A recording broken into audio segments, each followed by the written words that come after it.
श्री स्वामी समर्थ दत्तश्री किचनमध्ये तुमचे मनपूर्वक स्वागत आहे। तर आज आपल्या किचनमध्ये बनवणार आहोत टोस्ट सँडविच। त्याकरता आधी प्रथम मी तुम्हाला चटणी दाखवणार आहे। इथे 1/4 कप मी चणा डाळ घेतलेली आहे। भाजकी चणा डाळ भेटते ना, ती घेतलेली आहे। चवीप्रमाणे हिरव्या मिरच्या टाकायच्या आहेत। इथे मी 4 घेतलेल्या आहेत। तर थोडासा कोथिंबीर आणि पुदिना घ्यायचा आहे, स्वच्छ धुवून घ्यायचा आहे। आता ह्यामध्ये 4 चमचे मेयोनीज टाकायचं आहे। ते इथे मी 4 चमचे मेयोनीज घेतलेला आहे।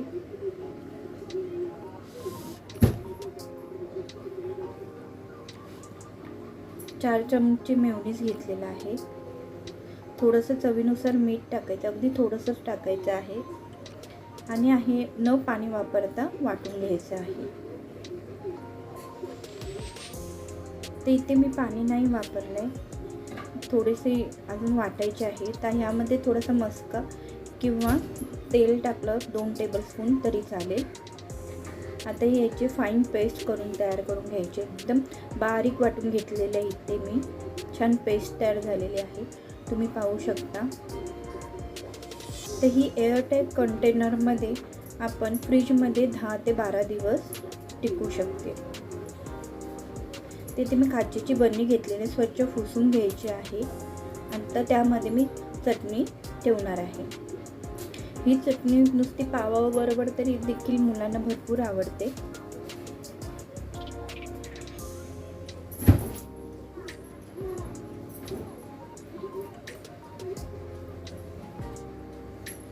तर मी एअरटाईट कंटेनरमध्ये भरलेले आहे। आता झाकण लावून ही फ्रीजमध्ये स्टोर करून ठेवू शकता तुम्ही 10 दिवस। इथे मी सँडविचचा मसाला करिता 1/2 TSP जिरा पावडर, 1/2 TSP धने पावडर आणि 1/2 TSP जिंजर पावडर, सुंठ पावडर घेतलेली आहे। त्यामध्ये आपल्याला 1 TSP आमचूर पावडर टाकायची आहे। ते इथे मी एवढेची आमचूर पावडर वापरलेली आहे। आता हे सर्व मिक्स करून घ्यायचं आहे।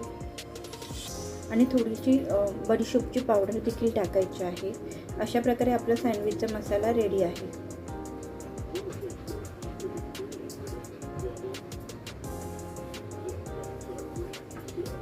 तुम्ही असं देखील करू शकता। मी इथे बटाट्याची भाजी बनवणार आहे। इथे पॅन गरम करून मी थोडंसं तेल टाकलेलं आहे। तुम्ही राईची देखील टाकू शकता। इथे मी थोडीशी आलं लसूण पेस्ट टाकलेली आहे, ती छान परतून घ्यायची आहे।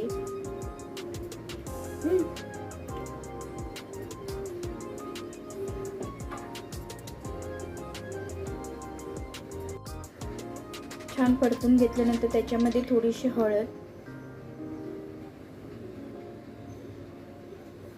थोडंसं लाल तिखट चवीनुसार आणि थोडासा गरम मसाला टाकायचा आहे।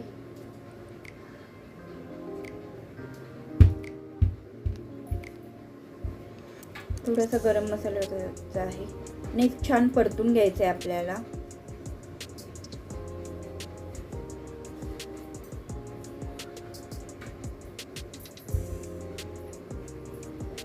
आणि चवीनुसार थोडंसं मीठ टाकायचं आहे।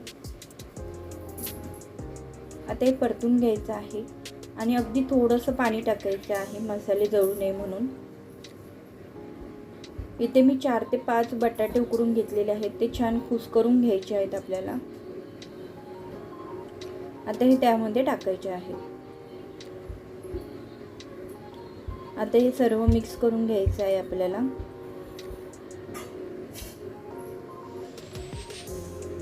आणि मिक्स केल्यानंतर थोडासा लिंबाचा रस पिळून टाकायचा आहे।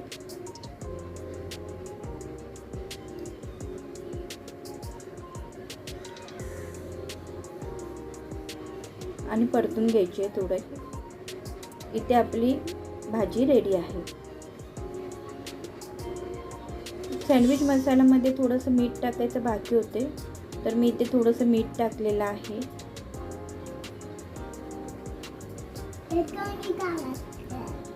इथे थोडंसं मीठ टाकलेलं आहे मी। इथे ब्रेडच्या स्लाइस घेतलेल्या आहेत, त्याला आता आपण जी चटणी बनवली होती ना, ती लावणार आहोत। स्प्रेड करून घ्यायची आहे। दोन्ही पावांना.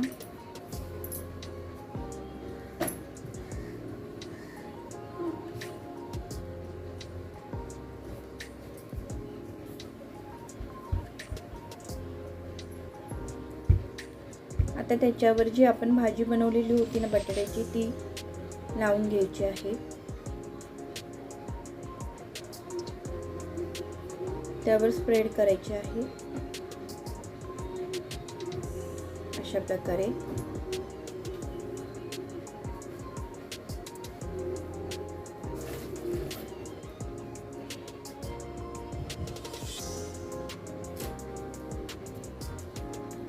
आता ह्याच्यावर तुम्ही काही काकडी, इथे मी काकडीच्या स्लाइस केलेल्या आहेत त्या लावणार आहे. नंतर त्यावर थोडासा सँडविचचा मसाला चिमटीवर चिरकायचा आहे. नंतर त्यावर कांदा मी बारीक चिरलेला आहे उभा,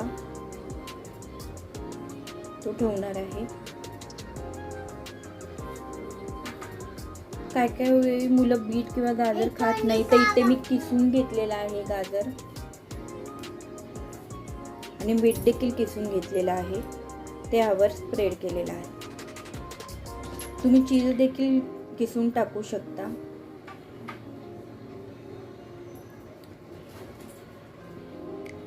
ते झाल्यानंतर थोडासा परत सँडविचचा मसाला स्प्रेड करायचा आहे चिमटीभर आणि दुसरा पाव ठेवून मस्का लावून तव्यावर टोस्ट करून घ्यायचा. इथे मी डोशाचाच पॅन वापरलेला आहे, त्याला मस्का लावलेला आहे, छान गरम झालेला आहे.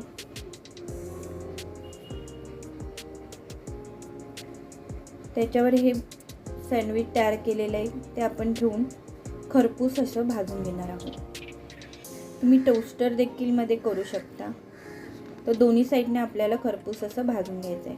नक्की रेसिपी ट्राय करा, अगदी सोपे आहे. मुलं अशीच चटणी पाव देखील खाऊ शकतात. ते दोन्ही साईडने खरपूस भाजून घेतलेले आहे. ते कट करून वरतून देखील तुम्ही चीज असं किसून टाकू शकता. नक्की रेसिपी ट्राय करा. जर ही रेसिपी आवडली असेल नक्की लाईक करा, शेअर करा आणि माझ्या चॅनलला सबस्क्राईब करा. थँक्यू.